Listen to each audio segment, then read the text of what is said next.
Good evening, everyone, and welcome to the Top Table Talk. That is nasty work. That is nasty work. How have you done? I can't believe you did that. But welcome all to Top Table Talk. We are back again. The shades are back on.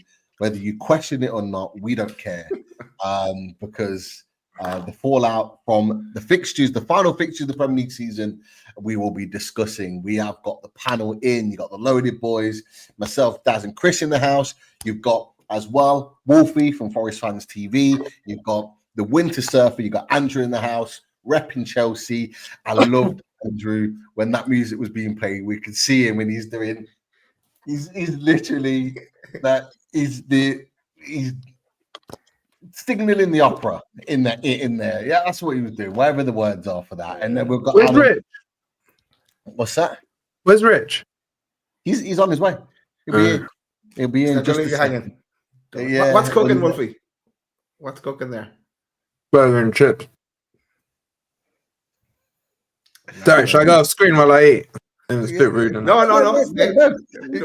You do what you need to do, and it's great. The final one of the season. It's great to have Adam back, Brighton fan in the house. Great to have you. I know you've been really busy recently, but appreciate you coming on for this last one, boys.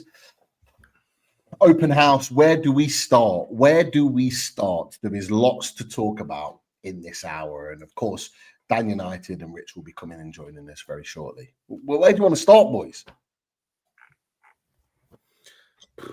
Wolfie's prediction that Forest were going to finish first. Okay. Are we going to go straight for the jugular? I know yeah, he did it. He did it on another podcast. He went bold and said they finished first.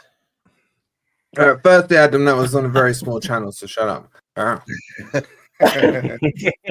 Big up James Alcott. Okay, so let's start with Forest then. Finishing 7th. You not start with Forest. I need like 3 minutes. Yeah, no, that's fine. we can start that. So, Adam, seeing as you brought it up, talk to us about Forest. Then you talked about that Wolfie mentioned that he was going to finish first. They finished 7th. What do you make of that slide down the league? And what are your general thoughts and feelings, mate? Well, they did us no favors at the end there. We needed a Forest win against Chelsea. We had to go through this weird process as Brighton fans where we had to support Forest for a game. Then we would have had to have switched to support Chelsea to win in the final. And neither of those things made me particularly happy. So in some ways, I'm glad that I'm at peace now, so I don't have to cheer for Chelsea and I can just be all on the Anthony Bettis bandwagon. So that's nice. But Forest, I'm a little bit sad about this. I'm a little bit sad about it because I think as much as we've given Wolfie a lot of shit, most people were quite liking the idea of Forest doing something, mixing up the standard stuff that we get right at the top of the table. And it fell off, didn't it? The wheels came off. And I don't even, is the Conference League even, it's such a rubbish competition. Does that even really count? Like from being so close to Champions League, in some ways, I think Conference League, and I'm saying this with a bit of sour grapes because we're not playing any European football, it's sort of worse than not being in it. They have to qualify first. We've got to qualify. Yeah, they got to qualify. You might have to fly to, what is it, like Cape Verde Islands in the middle of the Atlantic? Yeah, something like that. It was something. And then you've got to play in God knows where on Thursdays. And at the end of it, the best case scenario is you win a little Tin Pot trophy. Europa League spot. Yeah. Have you got a Tin Pot trophy, Adam? No, don't waste our time. Don't waste. There's no point wasting. You got any trophy? Tin Pot, steel, copper, anything? No, we're building up for next season. Palace. We're building up for next year. Don't worry about Palace. I'm not talking about Palace. We're talking about Forest. Let's get back to you. You've wanted to focus on Forest all this season. Now you want it to go elsewhere. he's given up, bro. It's the end of the season. He's got nothing. He's a broken man. I'm not actually broken, bro. Like honestly, it's been Okay, what day are we on now? Wednesday, Tuesday? Tuesday. It's like holiday throwing me. I've like moved on and I'm looking at what transfers we're gonna bring in and stuff. Honestly, it's like, okay, we're gonna have to do the whole Forest? Okay, let's do it. What do you want me to say? You've moved on. Give over, mate. You've moved on. What do you want me to do, man?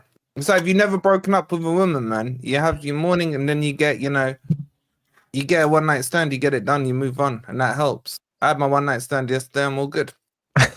Moved on. You're going to be thinking about this girlfriend for the next 6 years. This goal? Girlfriend, your ex-girlfriend, you're going to be thinking about it for the next 6 years. I mean, also, are you not worried about the fact that you might be heading down the other end of the table this coming season? Because you're going to lose some players. You're going to lose some players. You're going to have to play Thursday nights. Like, that's a lot of work to be. Your owner's already lost his mind for a second time. Maybe Nuno might not even be there. Like, was this it? Was this the moment? It's gone. Okay. Firstly, statistically, Forest are now more likely to get Champions League next season than not. So the stats are in my favour. The stats for Champions League a few weeks ago. They were quite hold on. Secondly, we're not Chelsea's bitch, so we don't lose all our players to them and our managers and our backroom staff and everything else. Right? They paid a decent amount of money for that. It's fine. Thirdly, we have a trophy cabinet, so our ambitions are for trophies to fill up. Next to the ones we've already got there. Bit like Newcastle, bit like Man U, bit like Crystal Palace. Bit like Brighton. Wait, no, not like Brighton. They got a big cake. Or at least the dust is on our trophies, man, not on the actual glass cabinet. You know what I'm saying? Like, there's a big difference. And thirdly, you think Marinakis ain't gonna spend bigger now, man? He's just gonna go crazy. Shout out to Kieran Maguire. He's told me we can spend as much as we want. 100 million without selling anyone. If we sell Gibbs White, we're looking at a war chest if we want a 200 odd mil. So, my brother, Rich. My brother. What happens football training tonight, Rich? Yeah, that's brilliant. I've been locked in with What's it, Sunday? Yeah, Rich, I didn't message you and you didn't need to message me. We just had that conversation telepathically over the last 2 days. And to my final point is I've had a good season and you all know it. Like, no one can take that from me. No one can try and cook me for it. Champions League, whatever. I'm in Europe. You were praying for me to win on Sunday so you could celebrate going into conference. I'm disappointed going into conference, Adam. That's the difference, man. You don't would have had an open bus parade again for qualifying for conference in 8th, yeah? Where I was just like, disappointed. Should have got Champions League. We bottled it with 8 games to go, whatever it was, 6, 8, whatever it was. But yeah, still in Europe. Still finished at United. We played in the Europa League 2 seasons ago, mate. This you win it? That big of a deal for us. Did you win it? The idea that you've come, you beat us 7-0. You were Champions League football club coming at the FA Cup as well. Don't forget. Massive focus, and you've ended up 4 points above us, 1 place. So you have to think about when you're justifying in your head and doing your little dancing around to make it seem like you've had a good season. You've got to think about the flow of the season, because it's not like you were in 15th and you've worked your way up and oh my god, you just made it. You've just got European football. What an amazing story. It's a bottle job. I've already said that. Andrew, I've come the whole 7th versus 8th thing. Sorry, one more point. What position did Leicester finish in? What this season? 18th. What position did Spurs finish in? Where are you going with, mate? 17th. Yeah. Finishing next to each other in the season doesn't necessitate how good your season has been or bad your season's been, bro. You're just trying to justify because Spurs won a trophy. I'm trying you to do your copium of we finished just below you. There's a chasm. There's a chasm between 7th and 8th. How did your season go, Adam? Pretty like, decent, not, to be honest. Was it decent? Yeah, we got a manager that wasn't born 35 years ago and a bunch of new players. We had the worst injury record in the entire league and we finished 8th. I predicted we'd finish now. between 10th and 12th this year. So we injuries. Yeah, Adam's suddenly a Spurs fan, isn't it? Injuries, Arsenal fan, man. Yeah, I mean, we finished 9 places above Spurs. Like, I think we've had a decent season, all things considered. We've had some low points. Yes, we finished 4 wins out of 5. We played a couple of teams on the beach. Yes, I get it. But again, we finished 5 points away from Champions League football. That is a good season. If you say so, man. That's just pure copium, bro. But when you put it in that perspective, but were you expecting to get European football this season? Were you not in that mix? No. He was talking about Champions League about 3 months ago, bro. Don't let him up. This is the conversation that I wanted to have, like, because it's an interesting one. Because, and I don't mean Champions League. I know Wolfie, you've mentioned that, but in the earlier shows, if you remember, boys, that there was talk of Europa League football for Brighton. When Brighton started the season really well, I'm not saying you necessarily said it, Adam, but there was a lot of Brighton fans that were talking about Europa League and getting European football, and that was the aim, because there was a time earlier on in the season where you were sort of 3rd, 4th in the league, and you were kind of banging back and forth with that. Now because you were in that moment and then you dropped off, you've had a taste of European football, does it not seem like a bit of a failure that you've not been able to achieve that when you've invested so heavily, over 200 million spent in the summer, more than you ever have in a window before? Is that not considered a disappointment or a failure? How much? So they spent over 200 million in the summer. Yeah, but you have to look at the net spend over 3-4 seasons, because we were way, we were in the black before that, so we were in a good place. To us.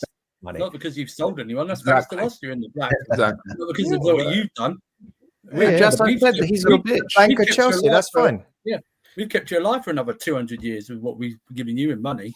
You know what I mean? Well, so it's not because more for you then. I remember you calling Villa out earlier in the season. Oh, you haven't beaten anyone good. Wait till you. Yeah, and you've just bottled Champions League. What are you saying? Yeah, but Rich, do you remember when he was sitting in 4th and saying, "You know what? I think looking at the table here, why not? Why should we not be able to get Champions League?" Yeah. At that particular moment in time, of course, you never know what's going to happen. At the start of the season, when we looked at everything on paper, what we had in place, the players that we signed, I predicted we'd finish 10th to 12th. So for me, 8th is a decent ending. Is it a shame to miss out on European football? Of course it's a shame, but we went on too many poor runs to make up for it. Like that obviously that big game between us, Wolfie, that stands out. I know I'm amending history here. If we'd have beat you that game, that's the game that swings. What big game are you talking about? We win 7th. We come 7th. What big game? The game where you battered us. Oh, okay. It's not big for us, just so you know. It might have been big for you. We don't really look at a Brighton tie with like, oh my god, we've got Brighton coming. You know what I'm saying? No, maybe you should next time, because clearly you guys have. Well, you give us so many points and buys into the next legs of the FA Cup and stuff. So yeah, I do look forward to them. Well, I think if you look at the stats, Brighton do really well against the top sides, and we fall away. Yeah, how did you do against my team this team? Did you beat us? Exactly. That's what I'm saying. That's what explains why we didn't do too well against you. Is it fair to say you're a bit of a flip flop, Adam? I wouldn't say so. When you cast various versions at me, Champions League when you were 4th, and then when we smashed you 7-0. Well, when I smashed you 7-0, you were there talking about your boy. What's his name again? That young kid, Herzl's the hammer manager. or whatever. Yeah, call him what you want. Yeah, you were doubting him, and you were on the fence of going out. So is it fair to say you're a bit of a flip flop? You use the new information that's come in and you make a call at that particular time. If not, it's going to be boring shows, isn't it? If we all just say the same thing for 20, 30 weeks over and over again, we change our minds. We've got new inputs and new data. Unfortunately, you've changed your mind as well. Last thing on Brighton, because I don't know how we managed to get here where people it's amazing. He talked about Brighton for 20 minutes. He's done it again. This is what I wanted. I imagine Wolfie was getting a cooking Wolfie and he's turned it to Brighton. He got backed into a corner, Right, Rich, I've and got that your back, Rich. Don't worry. Palace was rolled out. You know, trophies got He brought got up. it. He got you. He's master. Absolute Just master. to end on the Brighton bit for you, and then Andrew, I'm going to come to you next. With Brighton, what are your anticipations? What are your aspirations for next season? Is it European football the aim? Is that the aim? How much you're going to spend? Like what is it from a? It is over. What's your aspirations for next year, Adam? So a lot of it's going to depend on who we lose. So again, it looks like João Pedro is probably going to be on his way out.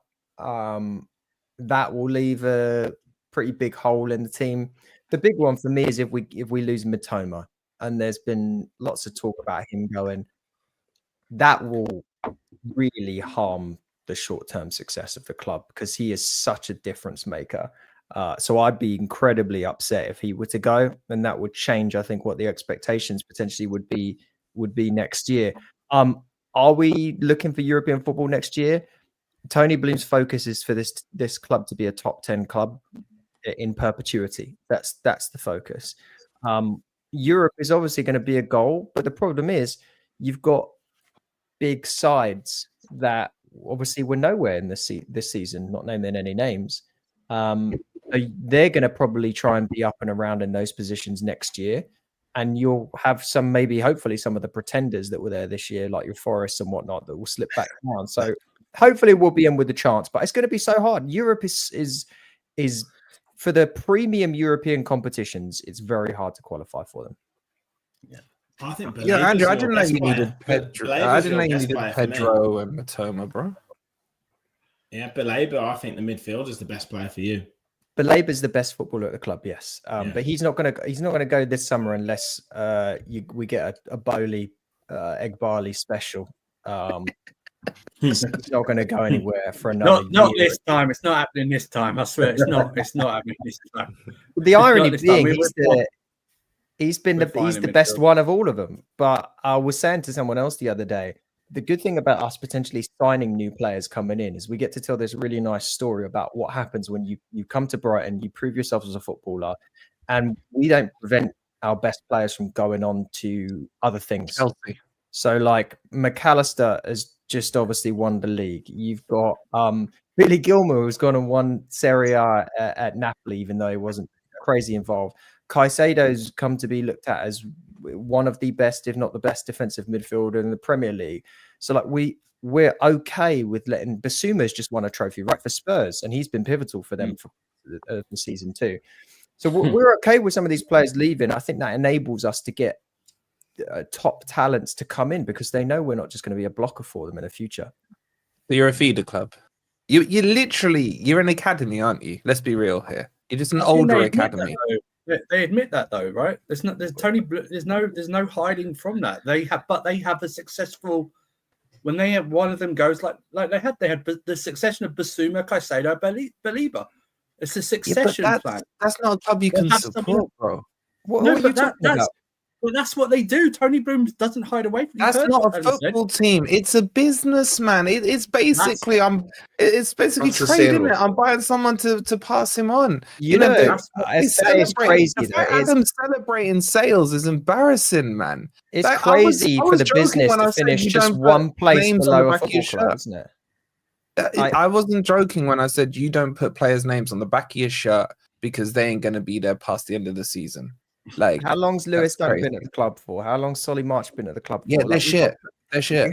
We got plenty of players that have been at the club for a long time. Yeah, and name me a good player, like a kind of Caicedo level player that you've been able to keep for more than like 2.5 years. Do the same for you, mate. Do the same for you. Morgan Gibbs-White, Murillo, and he's about to walk out the door. This is you unfortunately, like, take off the rose-tinted glasses. This is how football works now. You have clubs that have a boatload of money, and you've got everyone else. And as much as you dislike it, and as much as you might want to mock Brighton for doing it this way, and someone's putting in the chat that we're Oh, who's calling? Is that Bowley? He's putting a bid in. Whose phone is that?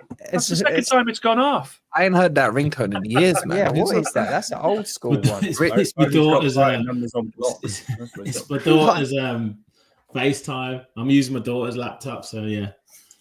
We almost got involved in a group chat.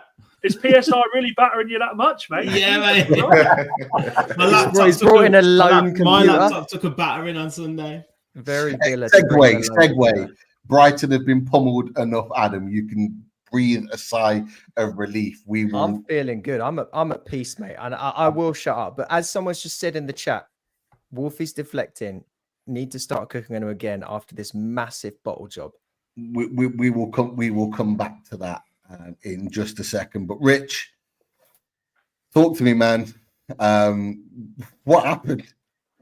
Sorry, Rich. Dan's doing the stretches. He's warming up, ready to discuss this. Andrew, you need to do the same because we're going to come back to that Chelsea Forest. What do you mean? We finished 5 points ahead of Brighton. We made a great. With less finances, you can't do that. Talk to us. What the hell went on? So I forgetting like what was potentially at stake, forgetting everything behind the game in terms of the form going into it, just taking the game in isolation. All I would ask for, and all any football fan is asking for, is your team just to play well, or even half well, just to put an effort in. That's all you're asking for. If Aston Villa had gone into that game against any team and put in 100% effort and they'd have lost and they'd have come up short, you could accept it. But the fact of the matter is, I don't know what happened to Aston Villa on Sunday. I could tell within the first 5 minutes. I was at the game. I could tell within the first 5 minutes they were going to get beat. They just had the wrong attitude. There was no pressing. The players were hiding. There was passiveness about us. And this wasn't even against a team that is fighting for Champions League football, top of the league, a team that you'd expect to come up against a really, really tough outfit. You're talking about a team, with all due respect, Dan, that have just lost the Europa League. I wasn't mocking you as a comment, mate. I wasn't mocking you, sorry. With all due respect, a team that have just lost the Europa League, a 15th or 16th in the table, absolutely nothing to play for. And if we'd have put even half an effort into that game, we'd have probably come out with it with a good result. And then everything else is taken care of afterwards. You can only deal with what you can deal with. So for that reason, it was just horrendous. And, Manchester United just went man to man on Aston Villa. That's all they did. They just matched them up man for man. And there's the simple way to beat that. There's two ways to beat it. You either win your individual battles, your personal battles against the player that you're playing against, or you move them around the pitch, confuse them. Your midfielders switch, your striker drops deep and someone runs in behind, you switch wingers with your two wide players. It's basic football. And for whatever reason, Aston Villa just shrunk. And we've seen this before, and they're complete and utter bottlers. All of them are bottlers. And it's not even the fact that they've come sitting on all that and missed out on Champions League. They're just bottlers because they've done it in the semi-final of the Europa Conference League. They've done it in the semi-final of the FA Cup. They've done it. We did it last season when we could have gone top of the league against Sheffield United at home. That shows you the mentality and the weakness of these players. And you could see Unai Emery on the sideline going absolutely crazy. And it's got nothing to do with tactics. It's got nothing to do with the way teams are set up. It's all it is to do with character and bottle. And that's basically what we lacked. And then, beyond that, you can talk, obviously you guys, you lost your game. And then that makes it even worse. Everyone said 66 points would be enough to qualify. And that's exactly what happened. So, the game in isolation, regardless of what was at stake, the Villa players just didn't turn up, and they're just complete and utter bottle jobs. And Yeah, there'll be questions in about, obviously what it means for PSR. And that. Mate, I'd sell a lot of them. I don't care if any of them are with the club right now. I'd sell a lot of them, complete and utter bottlers. Any of them can go. I don't care. Any of them. To be fair, Rich has been that mentality all season on Top Table Talk. Like, he hasn't been precious on his players at all, one bit. So fair play to you off the back of that. Look, Dan United, from your perspective, before I get the other boys and Daz, Chris, I want to get your reactions as Newcastle fans to this as well. But Dan, obviously you're the other end of the spectrum here, because you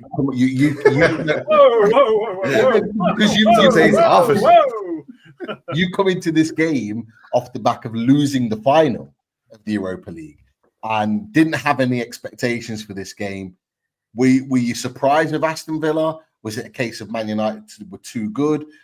How did this game unfold for you? Because I don't think anyone expected this at all. It's bizarre. I genuinely didn't expect Villa to come and play so poorly. Everything that Rich has said is bang on. There was a moment in the game where you guys were 1-0 down. It had come through on the TV that you were 1-0 down, and he didn't change anything. He didn't throw the kitchen sink in it. Wolfie, I think, said last night, it's such a good point. You're 1-0 down, you may as well be 2-0 down. Just go for it. And I mean, obviously the goal that should have stood, and it should have stood. We know that, but I'd be remiss to say that I don't think Villa would have gone on and won that game. They just didn't seem. No chance. They didn't seem in it. I think Rich, obviously selling the whole club. I get what you're saying there, but this isn't the first time that some of your boys have gone missing in the big games. And actually, I'd go as far to say as Emery as well. This isn't the first time Emery's got it wrong as well. I don't see. We've obviously heard so many Arsenal fans say, "Oh, now you're getting the Emery that we've had." Blah blah blah blah blah. Emery has done a phenomenal job at Villa, but if I'm a Villa fan, I can't help but sit here and say, within the last 12 months, but what if? But what if we'd have taken chances? What if we'd have done 100%? And it's a certain game and a certain tactical plan that he can't seem to work out, and it is the three at the back, man for man job. Yeah. Crystal Palace do it, Newcastle have done it, and obviously Manchester United did it on Sunday. And it seems to be that. I mean, look, you can take Paris Saint-Germain away from home out of the question. I agree. They're brilliant team, so you just try and stay in the game.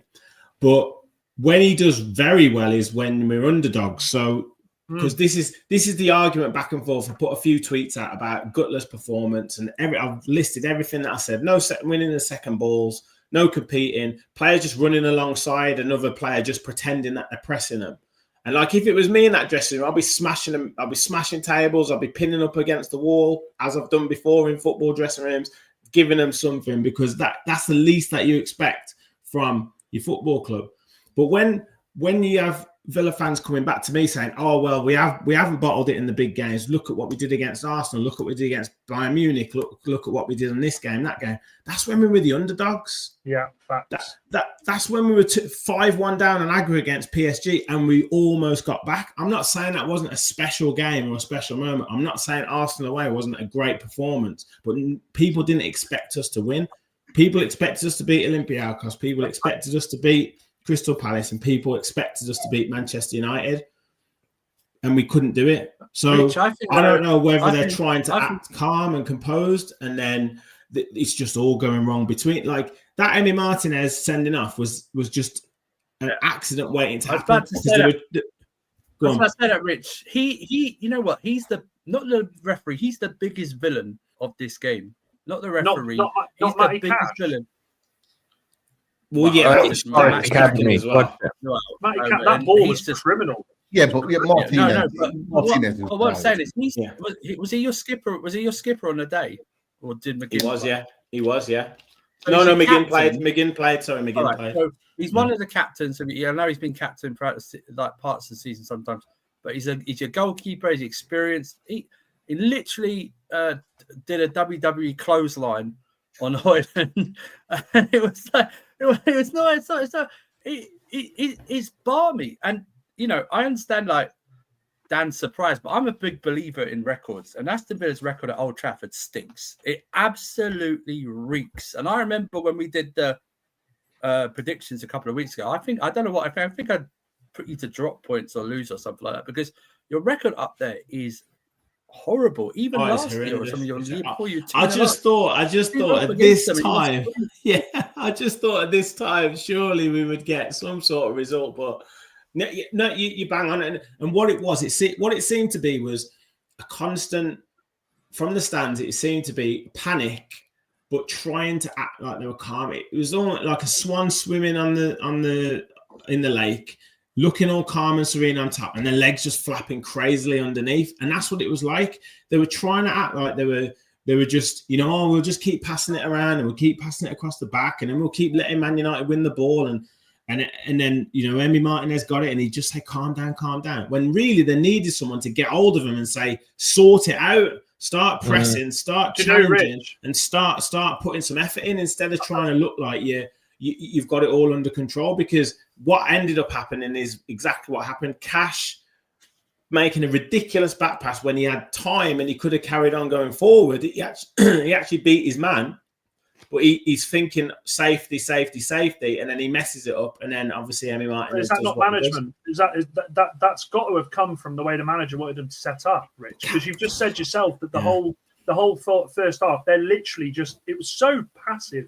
And so instead of we're a team that you should have dominated. And I agree. Every time you got the ball in midfield, I thought, here we go.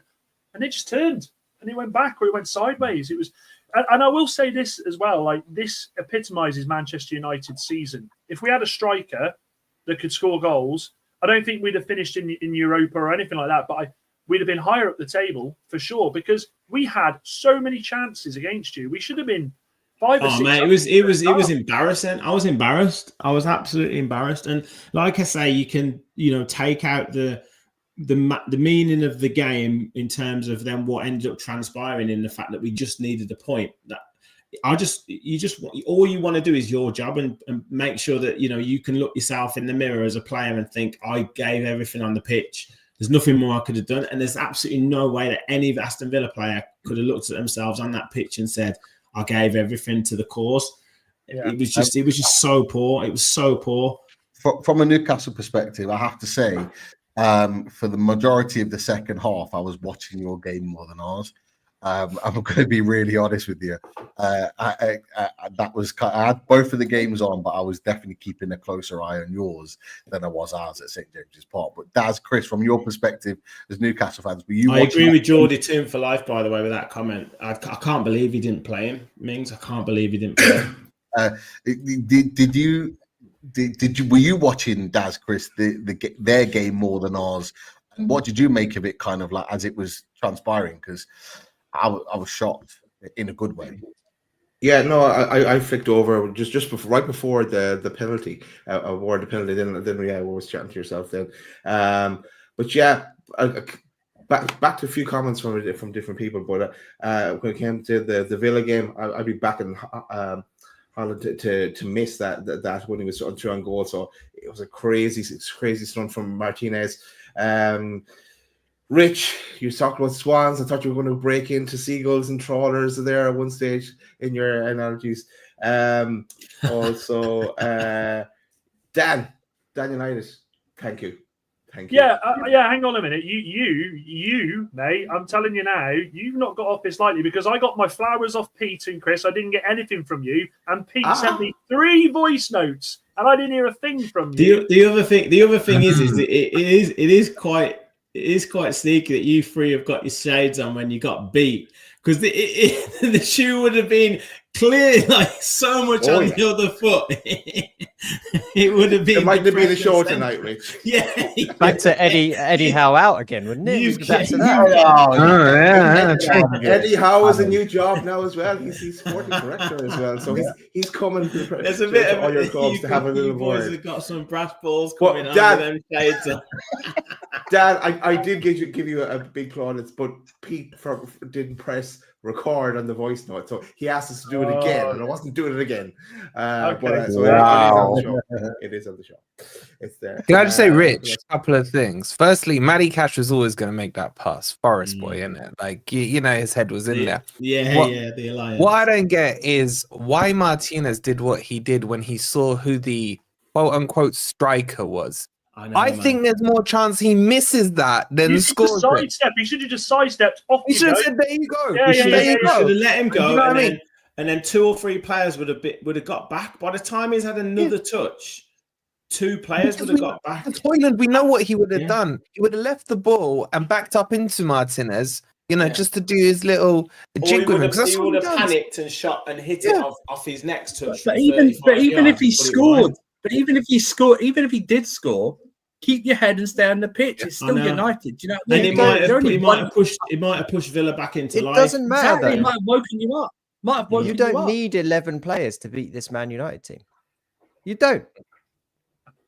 You don't need any players. They usually beat themselves. man. Look at You Spurs. don't. You don't. Yeah. Like, this is the historically worst Man United team that we've seen in our recent lifetimes. Like, Long Yeah. may this it is- continue. As Andrew says, Right. though, when they come against Aston Villa, they turn into prime You know Barcelona. what, Wolfie? Look at the record, guys. Look at I Villa's was record. at Old backing you Trafford. before. I was on your side against. No, I love you, Dan. You know it's You not know about what? you, Dan. It's not about you. Right? Nah, How many times I said I wish you weren't a United fan? Adam, But- you're only catching strays from me, mate, because I am absolutely besotted with your fringe, and I'm going to hit you up afterwards to find out what you put in your hair, because this is not working for me. Yeah, we got to work on that, mate. Yeah, Love it. now you've got your own show and everything. We got to get we'll Exactly. Chris, Can I you down. just add one more point to what Rich said? I applaud you for calling it a bottle job, because it is so snowflake these days that calling your own team out for being a bottle job, as did I with my team for the last 6 weeks, by the way, is apparently so taboo. I mean, I was doing podcasts with my own guys who were saying, no, you can't say I know. I was bottle watching job. them. I was nearly commenting. I was like, "What are you talking about? Capitulation. These arseholes get paid 80, 85, 100, Thank you. 150,000 pound a week, and they can't handle being called bottle jobs. Give me a break." Honestly, and you hear the excuse. I don't know if you've had it on your side. Oh, they got tired. Oh, the squad depth. Oh, this. Shut up, man. You're footballers, right? Go and do your job. Like, you don't even need to do. Villa had 9 Wolfie. days to prepare for this game. and Wolfie, I'm they telling just you now, turned up and you played like that. could be found with the body in the sleeping bag over your shoulder with the weapon in your hand, and you'd still talk your way out. It is, my friend. No. It's a beautiful gift. Honestly, like, I feel like I need some one-on-one Gift? time with you to get myself out of trouble with Mrs. R a few times, because I don't know how you do this, my friend. Where do you think all the practice has come from? It, Forest, Right. Well, I want to get Chris's opinion on Villa as well before we talk about Newcastle. Then we'll come on to Chelsea, because Chelsea were the one of the main real winners of Sunday. But Chris, your opinion on the Villa game, on the incidences, Rich's opinion that Villa bottled it. Do you agree with it? Yeah, I wholeheartedly agree with Rich that they bottled it. And to be fair, we bottled it against Everton as well. We were just fortunate that Man United did us that favour. But yeah, the Villa game, I didn't see any of it. I resisted the temptation to switch over because I was convinced that Newcastle were going to turn it round, and ultimately we didn't. The game just gradually got worse. But I did watch the highlights back. I'll never understand what was going through Emi Martinez's head. I just don't get it. I know obviously he's at that split moment where he's forced, I need to take him out, I need to stop him from scoring, but he's so high up the pitch, and there's just no excuses, is there? And there's always that element where you think, you know what, if I'd let him go through, even if they'd have scored, there's still a long time left in the game. But as soon as Villa were down to 10 men, that's what pricked my attention, because as soon as I saw that they went down to 10 men, I was thinking, oh, could Man United get something here? And I was shocked, Dan. I don't know whether you heard as well. Like, when I looked at the stats at the half time, I think it was you that raised it, and you said, look at the stats, and I couldn't believe what was going on. Mentality monsters, Chris. Mentality monsters.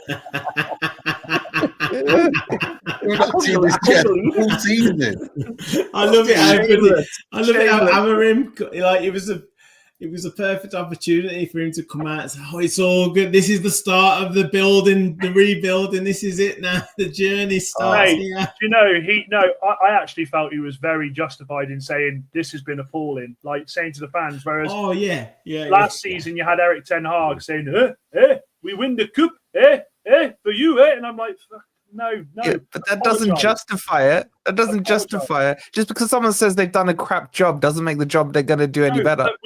But we know Manchester United and their PR spin, they'd have done something to do. Oh, it's not as bad as it looks. I want a manager to come out and say, yeah, we're atrocious. I want that. And actually, what I loved, if you look at it back, you look at the United players behind him when he's saying all this, they're like, is he talking about us? No, can't be talking about us. They were not ready for him to say that. I'm telling you. Yeah.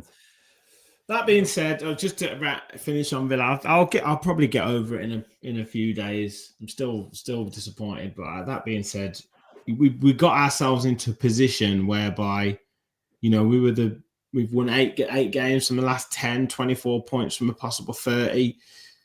You know, I think we'll take the Europa League, finish another season in the top 6, and it's been a season of amazing moments as opposed to a consistent season. You know, I don't get like beating PSG, that'll live with me forever. Being at the game, beating Bayern Munich, you know, there's been some great moments. This run has been brilliant. It's just, like I say, forgetting what was at stake, just to not perform. If we'd have just played well and Man United fair enough for to beat us, I could have took it. But the way that we just turned up was just so bad, and that's what will live with me for a long time.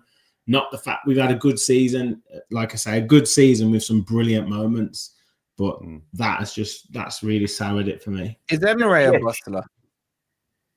I think a couple of people mentioned in the comments. I don't. I mean, he's won Europa League after Europa League, so maybe I'll reserve judgment to see how we get on in that competition. That's why he lined him up to lose. He's like, I smell a trophy. We're not winning Champions League, but I can do this one.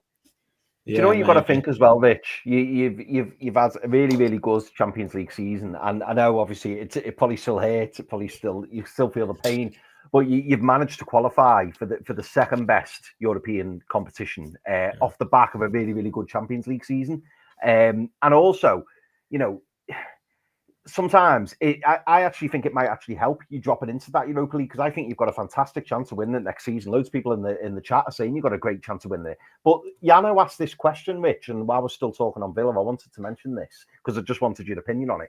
And he says, if your club brings in loan players and then disrespects the players that you've got that have got you to where you are you surprised when the likes of Watkins and others don't achieve previous levels? Now, we're asking this question based off the whole season, obviously, but do you think that has an impact? Obviously, Rashford and Asensio, you know, did have a really good impact for you. Rashford ended up, you know, getting his injury and like his season was over. But do you look back on that and have any regrets that those two were brought in? Absolutely not. I mean, like we just said before, if players like, I don't care whether they're pissed off or not. I don't care. Like, they should be pissed off because they should want to play every game. Like, that's what I want. If they're happy to be on the bench or not to be in the squad, then they shouldn't be professional footballers. That's my opinion. Has someone maybe unsettled Watkins? Maybe, but he come back and he's had a few good games. He was he was terrible on Sunday, and I would get rid of him off that performance tomorrow if I could. I'd drive him, same as Morgan Rogers. It's a difficult one to say because you can create your own story. You can say, "Oh, Rashford's come in and he's pushed Watkins' nose out of joint and done this and done that," and you know, Asensio's come in and pushed Morgan Rogers' nose out of joint. You could. But we needed those players. If those players hadn't come in, we were 10th or 11th after we got battered by Crystal Palace away from home, and they'd signed then. Rich. There's no way we go and win 8 out of 10 games if we haven't got those players, we haven't got the options off the bench. So I'd add on to that as well, Rich. Like the comment here saying, "Are you really surprised when Watkins and others don't achieve previous levels?" Watkins didn't have the best start to the season. We're not looking at an Ollie Watkins that was on fire. No, people were saying Durant. People were saying Durant should be starting ahead of Ollie Watkins for ages, and he was coming on and obviously changing games for us and scoring like goal of the season contenders. And everyone was like, Watkins will probably go in January because Villa don't really need him. They've got John Duran. So yeah, I don't know. Like I say, you need big squads. You boys will have the same. you boys will need to have the same situation next season. You can't keep relying on Isak up front for the whole season when you've got Champions League. So you're going to get a situation where if you've signed someone and they start scoring goals, you're going to have a situation where it's going to be like, oh, well, should so-and-so be dropped for, or that's going to push Isak's nose out of joint, or so-and-so's in midfield now. Is that going to push that? Like, you're operating with, you have to operate with a squad of 20 first team level players and then 5, kind of younger players or fringe players. You have to operate with that because there's no way that you can, Villa have managed to, we've won the most amount of games in the season that we've ever won. I think it's like 31 or 32 games that we've managed to win this season. Ultimately, we haven't won anything, but sorry, I'm not laughing at you, Rich. I'm not laughing at you. You have to operate at that level. You have to, and if it's all right when I said this the other week. It's all right when Pep rotates his side, or Chelsea rotate their side, Maresca rotates his side, or Arteta does the same, or he's whinging on about injuries. But as soon as Villa or Newcastle dare to have a bigger squad, it's like, oh, well, that player must want to leave because they should be playing every week. It doesn't work. We need to be operating at that table. I'll tell you what, though, Chris, you were challenging your inner Pep with that question, with the Villa, you've done great. I think Europa League's going to be good. Little broed him, didn't he? I didn't want to come across condescending. Good lad, there you go. You guys have done great. You boys get past the quarterfinals of the Champions League, and then Chris saying that if Villa hadn't followed it, you know what I'm saying? You'll know last time we were in Champions League, we dropped out of Europe the following season, didn't we? So genuinely, there was kudos there, Rich. There was 3 in a row, 3 seasons in a row, European competition. Dan, have you seen the news? What's that? On Cunha. Yeah, I'm not. Really, I couldn't give a flying monkeys. He's going to be at United. I genuinely don't care. What happened? We've asked him to go over 5 years instead of 2. It's Villa have now rejected. Sorry, not Villa. Wolves have rejected that offer.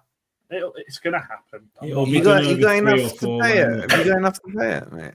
Yeah, well, I've started an Etsy store with envelopes, so everything I make is into Old Trafford. That's good. That's good. That's fast thinking. Anybody wants to buy them, they're here, ready to go. Wait, was that the envelope that was used to give the ref the money when he made that decision? I believe it's the same envelopes that your chairman uses. To be fair, but mate, we don't mind the ref. The ref didn't blow the whistle. The ref didn't blow the whistle when the anti-net was there. Quite durable. Yeah, quite durable, mate. No, I just want to say, like with Villa, like they've had a brilliant season in Europe. They're unlucky to miss out on Champions League, but I actually feel a bit sorry for Forest because, like, I did want Forest to get into the Champions League as well. I know they already have 2 stars.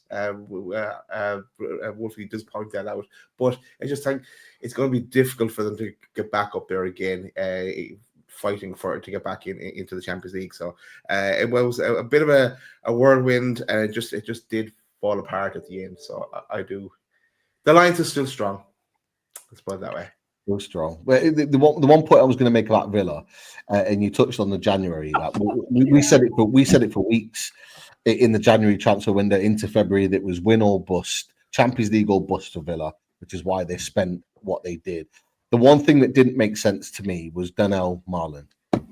You guys spent 20 million on him. That guy barely kicked a ball for Aston Villa.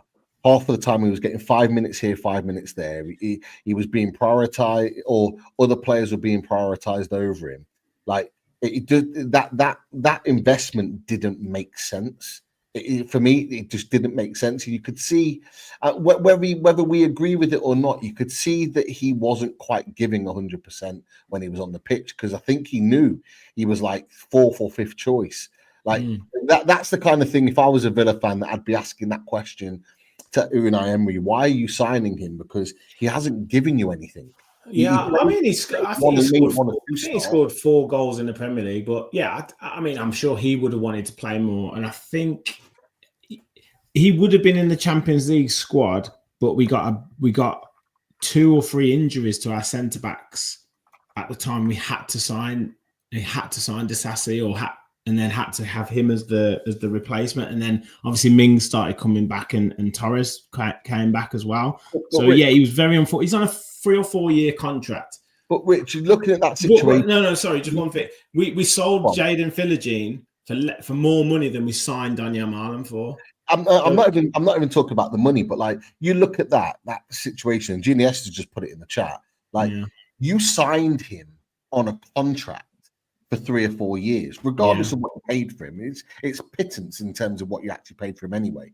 But you signed him on a 3 or 4 year contract, and then he gets left out the Champions League squad, somebody that has a future at Aston Villa, for a Marcus Rashford, who, regardless of whether you think he's a better player or not, it wasn't or had lesser chance of staying at Aston Villa. He's trying not to smile. He's trying not to smile. I don't get it. I think it's really harsh. I think it's really harsh. It is harsh. I think Unai Emery said it was harsh. Look, mate, they're in the professional football. You're going to make harsh decisions. It has to be done. They could only. That's all. I know they signed a young lad, Andres Garcia, and he couldn't be in the Champions League squad. So. And I think there was only a certain number of players that you could take out of the squad, even if they were injured, to bring someone in. So it was a really, really difficult decision. It was. We've all done it in Football Manager, though, because you get excited in the transfer window. Too many, you're like, I can't register, and you leave them out, and they get annoyed, and it's easy. Have you ever forgotten? And then you get to the game, you're like, oh shit, where's that star striker? Yeah, what is it? Unregistered? Oh no. Yeah. The other thing is reload the save. He has done this before with players where he's brought them in say late in the January, whatever, and then it's more the next season that they've come through. I mean, last season, Yuri Tillemans wasn't getting played at all, and it was like, well, what was the point of signing him? You know, Villa fans were saying, oh, you'll probably get sold and all this sort of stuff, and then Douglas Luiz ends up getting sold, and Tillemans has been unreal this season. So. Look, I think he'll have his time. I'm sure we'll sell Leon Bailey, and then Daniel Marlon will probably come into that position. And yeah, he'll definitely be in the Europa League squad anyway next season. No, not the Champions League, unfortunately. Will Rashford be in that squad? I don't want to sign any of the loan players, if I'm honest. Not even Asensio. Nah. Not Asensio. Nah. Why not? Rich doesn't want any of the players in the entire squad. I quite like Scorched Earth. Rich. He's faded. I do like this Rich. Yeah. He's faded too much for me since a kind of big entrance. That's his career. Exactly. Ever since that PSG miss, where he missed one-on-one, he's not really been as good. He had a great game against Tottenham. I'll give him that. And Plymouth. He's got a touch. He's Preston. He's got a whiff. Sorry, Preston. Apologies. Yeah, Preston. He's got a whiff of Philip Coutinho to me, and I just think you put that outlay on it, and you put him on a 3 or 4 year contract. I think there'll be too many of those kind of. He'll have a couple of good games, and then he'll be anonymous. Like, he was so bad on Sunday. Okay, I wasn't going to go here, and you might not like this, Rich, but I'll put it out here. Just because it's been a topic of conversation across social media, particularly in the Villa platform as well. Which big name are you losing in the summer? That's what Villa fans have been talking about. Don't care. I don't mean for you. I mean everyone else in the panel. Who do you think is going? Sorry. Andy Tate. I know you don't care. Don't care. Don't care. Who do you think is going then, people? I think there's going to be an auction for Morgan Rogers. I really do. I think he is, whether it's City or us or someone else, I think there'll be an auction for him because, you talk about Leon Bailey will go. I don't see a market for Leon Bailey really. I don't see like in terms of like big clubs coming in for him or anything like that. It's going to be weird. Are you in the PSR window again this season? Are you in that window again? We do need to sell someone before that June the 30th. Right. Well, if we do approach it, we don't pay you 19 million for some Amari Kellerman bullshit like we did last year, and give you, But I think Morgan Rogers is the obvious one. If they can do what like Newcastle did last season to avoid selling like the big players and sell like an Elliot Anderson out of nowhere and is it Minte to Brighton or something like that. I'd be worried about Kamara as well, the He's a midfielder. good player. I'd be really. He can get gone as well. For me, That's what I mean. It's no, I love him, but I don't know what Rich. I don't know what your view is. I think the goalkeeper's gone. I think he'll go anyway. I think Martinez will go anyway. But then who else you look at? I mean, you sold Duran. I mean, you should have. Hindsight now, you should have sold Watkins over Duran. Nah, no chance. No chance. Duran was a energy sapper on the whole squad. Right. I mean, Watkins terrible attitude. But then Watkins has not been, like you said, since that January transfer window. Watkins, he's not been the same, but he scored 16 Premier League goals and 12 assists. But I just think, like, I'd take that. I'd take that. No, but I think you'd be very. I think the day after the normal summer transfer window, if you still got Morgan Rogers, I think you count yourself very lucky. If you still got him at the end of the summer transfer window. If anyone comes in with a bid 80 million plus, I'll drive him there myself. He's a very, very, very frustrating player. He has got a high ceiling, don't get me wrong. Oh, get out of this fade out position rubbish. It is, man. Come on. Are you not, Rich? Are you not following the path that Brighton, the model Brighton have? Then you're a selling club because you can always every bloody club's a selling club. I don't know why.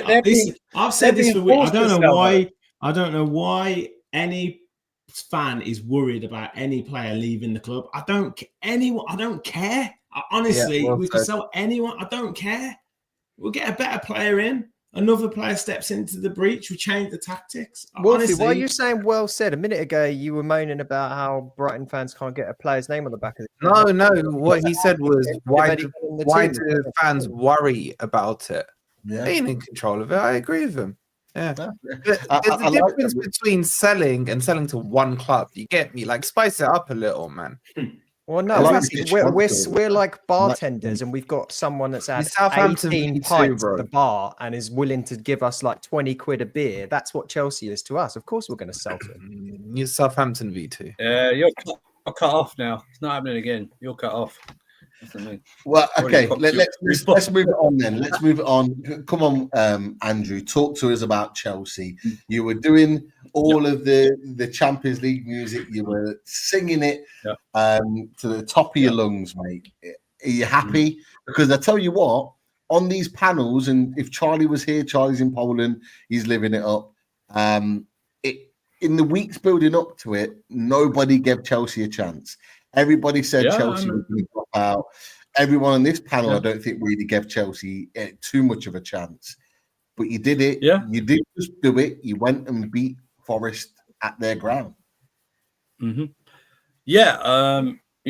I've been saying on other panels that the inconsistent top four place or the Champions League places needed a team to be consistent. And I think we were the most consistent. I know we lost to you guys, but even in that second half, we played very well against you guys. You know what I mean? It's like, that was the only blip really since the Fulham. I think it really turned around from that Fulham last minute winner, because the week before we dropped 2 points to Ipswich, and if you talked to me then, I was like, we can't be dropping points to Ipswich and then expect to finish in the Champions League places. But credit to Maresca, he went old school Chelsea. This was an old school run, defensive. This was classic Chelsea, so to speak, defensively. He sacrificed his own style of play or what he thinks is good player, and just literally went, block everything, clear everything. Goalkeeper hoofed the ball up. I don't care where it goes. We'll score. Let them try and score, and we'll just head and block everything away. And that's what we've done in this run most of the times. We've locked everything up. I mean, I don't know how Cucurella is moving a lot, man. He's locked up so many wingers this season on that right hand side, which makes me laugh about the Anthony comparison of Betis on Wednesday. Like he's locked up better wingers in the Premier League. Do you know what I mean? It was just I thought I don't know if Wolfie agree. I thought part of the game he did to Forest what Forest have done to so many others this season, and give Forest the ball. The only chance I was worried about for Forest was the first half one I think it's Aina crossed it in, and Chris Wood got ahead of Sanchez in the first half. It was the only time where I was like, I held my breath. But in the last second, the same thing as well. Yeah, but then if you last second, yeah, but then look at the replay. That was the touch from Wood wasn't the best and stuff like that. But he deserves all the credit. He's got the players to buy in. The mentality is there, which I questioned last season with Poch, because under Poch, any type of adversity, the players dropped their heads and we lost. Even against your mob, we were down to 10 men. He comes out the second half and takes the game to you and plays 3 at the back with 10 men. Do you know, you know what I mean? With 10 men, he plays that and tries to get an equaliser. He deserves all the credit. You know, he deserves criticism, especially during that mixed period. But he deserves credit and the players as well buying into it. And we won 5 out of the last 6, and we're the ones that weren't sweating on Sunday. Do you know what I mean? It was like you guys were squeaky bum time, but waiting for the Aston Villa game to finish. And yeah, I mean, it was just a classic old school Chelsea style of run. That's what it was. Defense first, results first, get the job done. And he finishes 4th, not even 5th. We were wanting 5th. We finished 4th. What, hold on, your last whole slate of games, you played one team and lost to them. Yeah. Isn't that Adam, I couldn't agree more. Honestly, this absolute embarrassment Chelsea fan base has turned into in these last few weeks. Oh, here we go. When they used to mock Arsenal, under Wenger. Just fill my cup up with your tears. Just fill your cup up with my tears. I have no tears, bro. I have no tears. No. I just find it you're embarrassing. Were you not the club that used to mock Arsenal when they celebrated 4th? Have I over celebrated? No, I just talked about the run. I haven't said you. I'm talking about your club. Did your players go on that pitch celebrating and dancing around? Did your owner? Did your owner go on the pitch dancing around celebrating? When people told me my owner's not allowed on my own pitch, let alone. Don't talk about owners going on the pitch. No, I am, because if apparently my owner's not allowed on the pitch, then an owner of a club that doesn't own that pitch shouldn't be on that pitch either celebrating. So I think the over celebration is embarrassing, because the bottom line is you've won nothing. Yeah. You might win something tomorrow. Watch out for Anthony, and I won't watch out for Anthony. Isco is the one I'd be more worried about if I were you. I agree actually with Isco. So and let's see if you celebrate that trophy tomorrow. That would be quite funny as well. I will celebrate a trophy because I like winning stuff. I like winning trophies. It adds to the total. And I will say this. I don't mind. Listen, I don't mind the guys celebrating. It's the last day of the season, and they're going to be playing in Champions League next season. I don't mind that celebrating. It's last day of the season. I mind it when it's game 31. And they celebrate a 1-0 win against someone, and you see them celebrating in stuff like that. That's what I mind. Look, I would expect Chelsea, who like me have 2 of them, right, would be celebrating once they've won it. That's the difference. This is a young group. This is a young group of players. They're thrown together. They've come through. They come through everyone. They come through everyone doubting them. This run especially, everyone said we're not going to do this. We're not going to do that. And we were the best team in the running, and they achieved. So we've never seen kids win titles and stuff. Highest 5 in a year net in 95, 96. Wolfie, we're going back to 95, 96. Wolfie, 95. It happens. 95, yeah, but it's 95, 96. I just look at the start of the season. I would have expected Chelsea to finish 2nd, and that's where I predicted them to do it. Yeah, I did. I predicted Chelsea. You listen to half the Chelsea fans anyway. Okay. Wolfie, that's where you didn't pay attention to our transfer window. Didn't sign a... No, I did. You didn't. You didn't sign a recognised number 9. I'll tell you why I did as well, because also I predicted Liverpool to win it. I predicted Forest to finish 8th.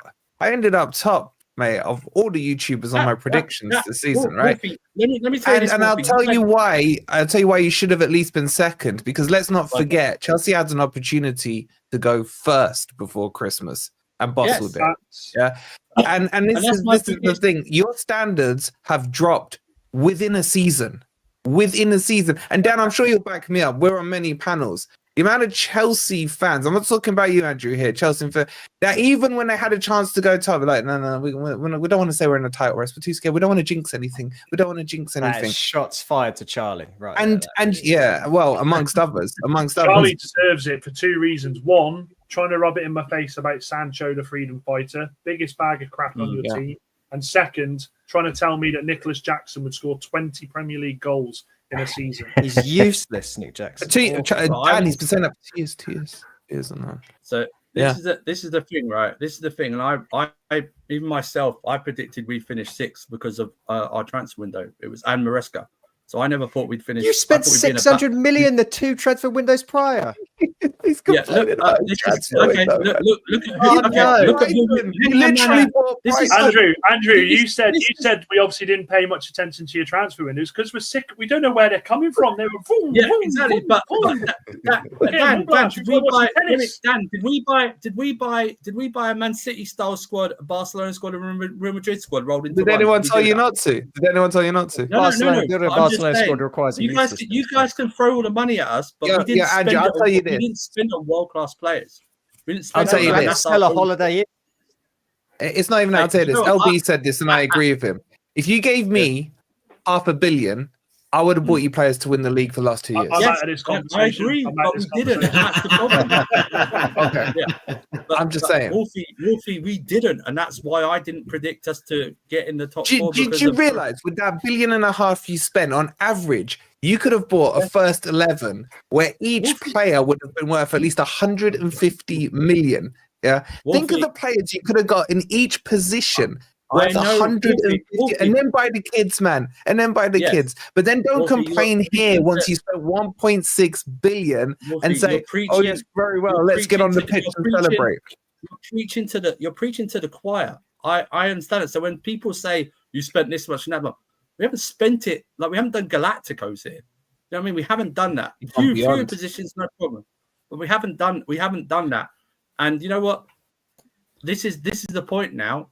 And I fear that it'll be more the same this summer transfer window with the recruitment, even in the Champions League, that they'll still go for young type players, stuff like that. But going back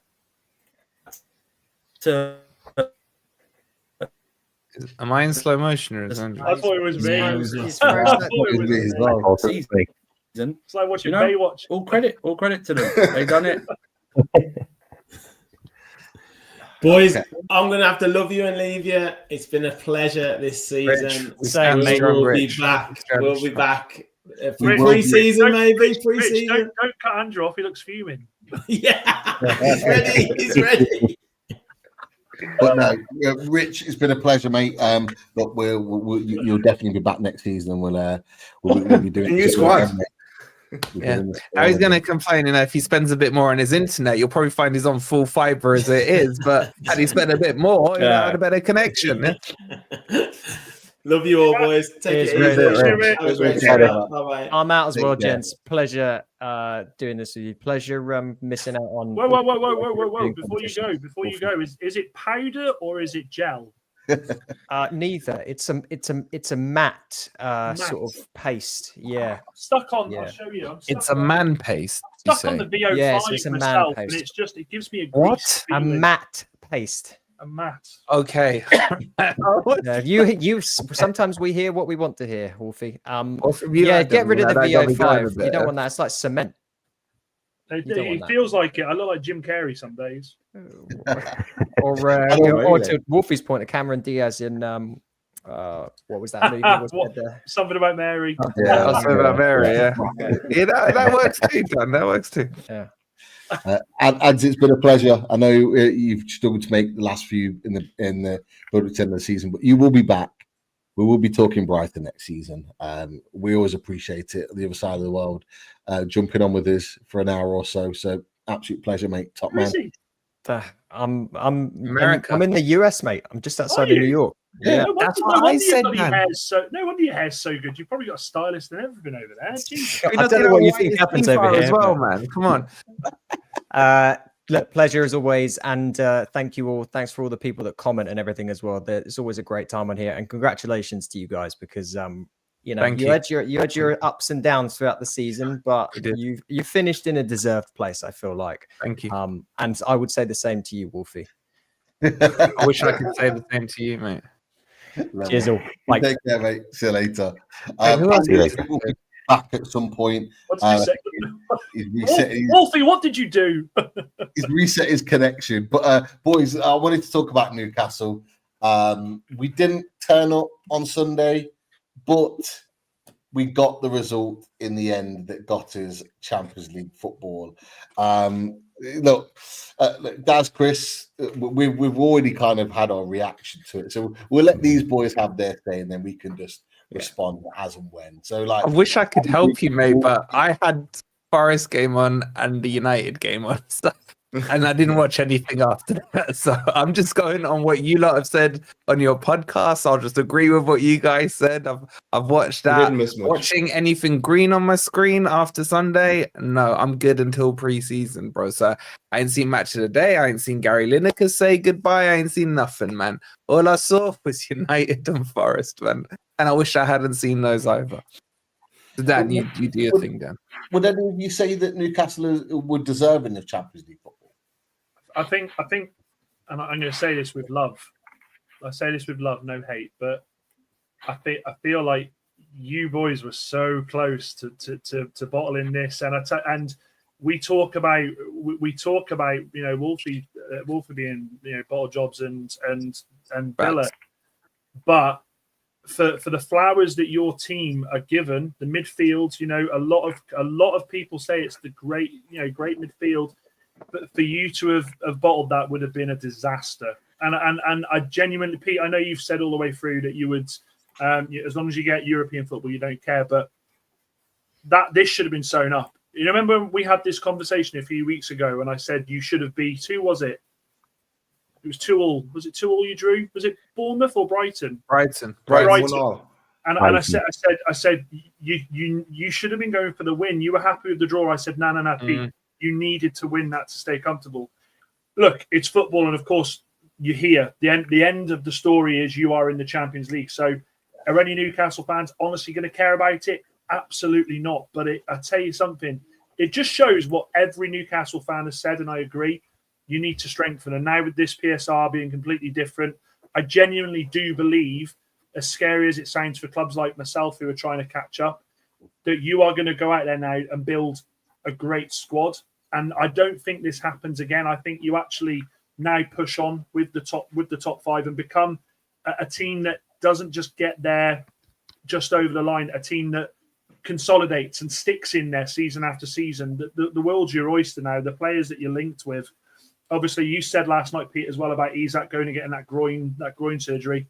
Yeah. The future's bright for Newcastle. The future is scary for Newcastle. There's only one other team at the moment that I look at and I go, oh, God, and that's Liverpool, because they seem to have done everything right in the transfer window already. So I feel like Newcastle now watch this space. Wolfie, I think you've been pretty much like that as well, haven't you, throughout with regards to what they can do with this team and where they can go? I think for me now, the expectation has to rise with Newcastle. Yeah. We've done a lot of cuddling, including myself, to Newcastle. There's been a lot of No. I want you guys now to kind of at least come to my level of standard in terms of what I expect from my club, because you guys are probably a year and a half ahead of my club right now in your development. So for me, this needs to be, you need to start to challenge for a title. You got the little trophy. I get it, 70 years and everything, but forget the 70 years. The Carabao Cup is beneath where your standards need to be now, right? If we're talking straight, with the squad you've got, with the midfield you've got, with the attack you've got, with the potential of players you can get, this now has to step up. Newcastle going and defending the Carabao Cup next season and finishing in a European spot is not a good standard for me. Wolfie, I think what you're saying there as well, I don't think it's from a, you've got to. I think that's a respect thing of where they are. I think that's the natural progression now with Newcastle. 100%. I agree with that. Yeah, and I think those standards, and what you will end up having in your fan base is, if that were to happen, there'll be the arguments, look where we've come from, look where we've been, all that usual bollocks that you hear. I hear it all the time in my fan base. The expectation has been there. Newcastle have been a sleeping wannabe giant since the Keegan days. Facts. They have. Facts. There's been too many nearly moments with Newcastle. And this is why I'm saying you need to hold these standards, because you should have won that league against United all those years ago when we all would have loved it if you'd beaten them. And then nothing happened really since then. I don't want to see this happen again with this Newcastle team. Obviously, as long as it's not at the expense of my club, you now need to kick on. This Cartel 6 needs to be broken properly. And you are still being little broed by them. Whether you like it or not, LB's doing all his glazing damn pots and that as well.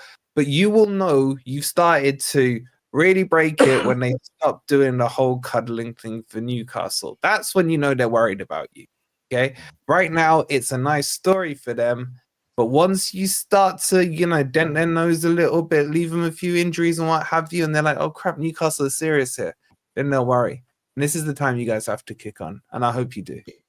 I think that they're starting to worry about that already. It's kind of a bit of deja vu here. I remember the last time we had a bit of a love in from Dan and Wolfie. It was around the time of the intervention, and should we Eddie in out? You were trying to convince us to offload Eddie because that's what you did with Ten Hag. And that conversation's going to come, though, Daz. That conversation's going to come sooner than you realise, because Eddie has done a phenomenal job. He has. Now we're going to see what Eddie is about, in the sense of being that manager that consistently can, A, push you to be Champions League every season, and B, make tracks in now looking at third, then second, then maybe going up for that title. Honestly, I'm not saying he's completely out of it. I'm not saying he's under the microscope now, but I think in the next 18 months, that's when we're going to start seeing more. Dan, I think an interesting question would be this to the Newcastle fans. Obviously, Eddie Howe's won you your first trophy, got you Champions League. But I would love to know where their mindset is. If Klopp came knocking on the Saudis' doors and said, I want to manage this club, I can see potential. And they came to Newcastle fans and said, do I rather have Klopp right now or Eddie Howe? Which way would the Newcastle fans sway? Stay with Eddie. For me, that's the mentality and the sentimentality that I Been worry there, about. done that. Ole Gunnar Solskjaer. Been there, done that. Ole Gunnar Solskjaer. Ole Gunnar Solskjaer turned us around from a mess with Jose Mourinho. It was horrendous. The club was in dire straits with it. We should have acted on what he had done and taken that next level. I'm not saying for 1 second that Howe is going to completely balls this job up, by the way. I think Howe has done exceptionally well.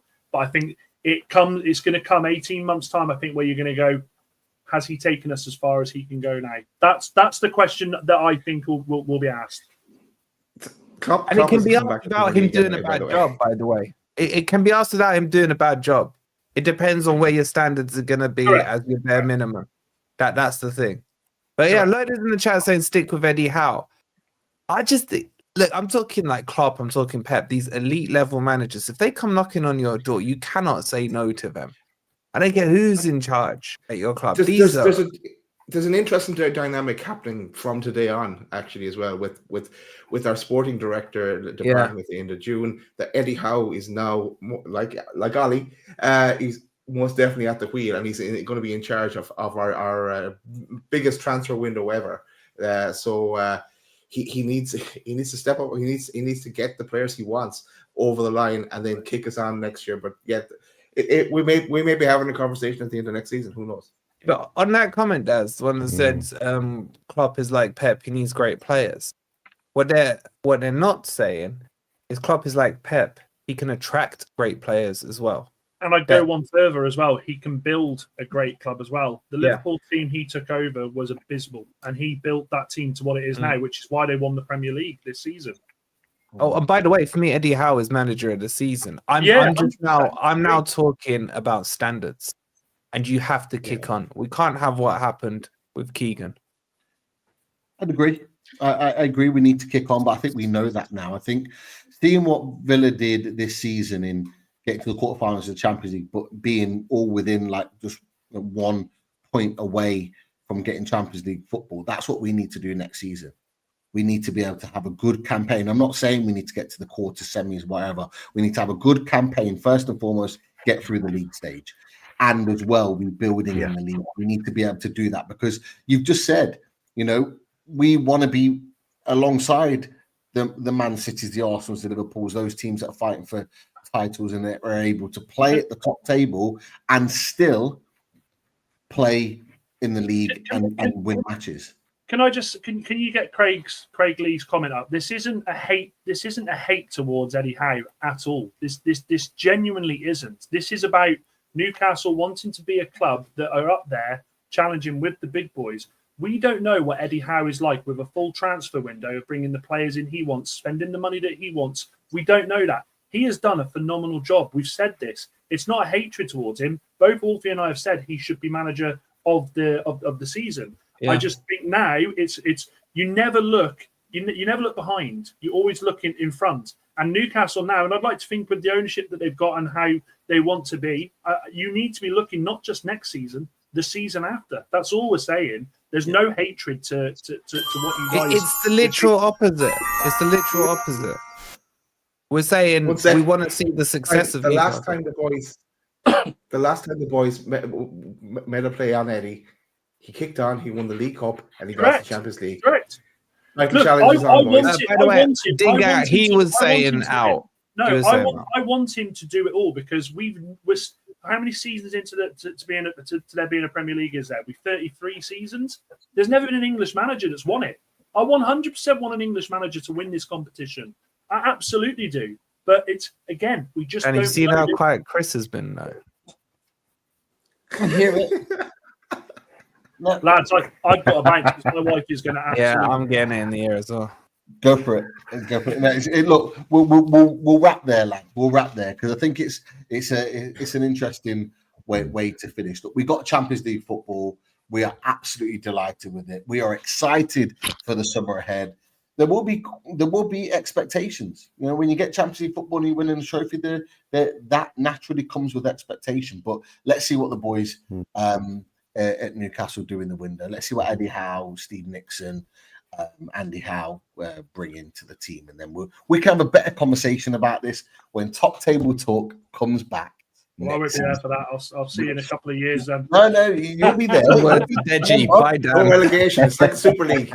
Remember, Top Table is the Premier League as a whole. We are talking Premier League, and of course, I think if Craig has anything to do with it, I won't come back again. You'll be in that conversation, Dan. That is for sure. Just before we wrap, Dan, you've got a new YouTube channel. Where should everyone go and subscribe to you? Tell us. Only Dan's. No, I'm joking. So yeah, it's Dan United. Luckily enough, I got rid of the United first jargon. I think I learned a valid lesson there. So 21st of June is when we're going to start. Really excited, and I must say a big shout out to you boys because you boys really pushed me into doing this. It's something I should have done years ago. It's going to be fun. It's going to be like a phoenix rising from the ashes, or something like that. So yeah, make sure you subscribe. We will be. I'm talking like I'm schizophrenic. I will be. I'll be back, and I'm looking forward to sharing my journey with you all. Thank you. Can I get invited on? Of course you can. Of course you can, mate. Make sure you check out Wolfie's chat with Kieran Maguire as well. Very, very interesting. I'm going to watch that now whilst having my tea. Yeah, it's actually quite interesting for you guys as Newcastle fans because I think the opening part of it is the money you make off Champions League. So he breaks that down as well. You can skip the bit about Conference League. And then you can all check out the bit about Man City because this 115 has gone too quiet for my liking, and I asked Kieran about it. Yeah, it's a great watch. Make sure you go and check that out with Kieran Maguire. And of course, go and subscribe to Forest Fans TV. Lots of Newcastle fans are already subscribed to them, but they are. Big up to the Geordies. And of course, we have the Winter Surfer, Andrew in. So if you asked the question before, you don't have a channel as yet, do you? No, I don't. But I put Casually FC is the one I've been on since like a good few years. That's mainly a Chelsea channel. So go do there. I'm on Sarcasm City TV. You know what? I can't be bothered with a channel, so I'll just jump on any stream. They let me. You know what I mean? So I'm a stream hobo. That's what I am. You know what I mean? You will be seeing Andrew on Top Table Talk following Mad NUFC next season. Massive thanks to the likes of Colton, to the likes of Sophie, and there's many others that have been trying to get those likes up. We've had nearly 300 in the chat consistently over the course of this show. Make sure you get that up to 200. We're not too far away. I think it was at 20 the last time we looked. Let's get that up on the way out. Boys, that's our first season of Top Table Talk done. It's been a great year all the way through, talking football. We will be back. There will be more. Keep an eye out.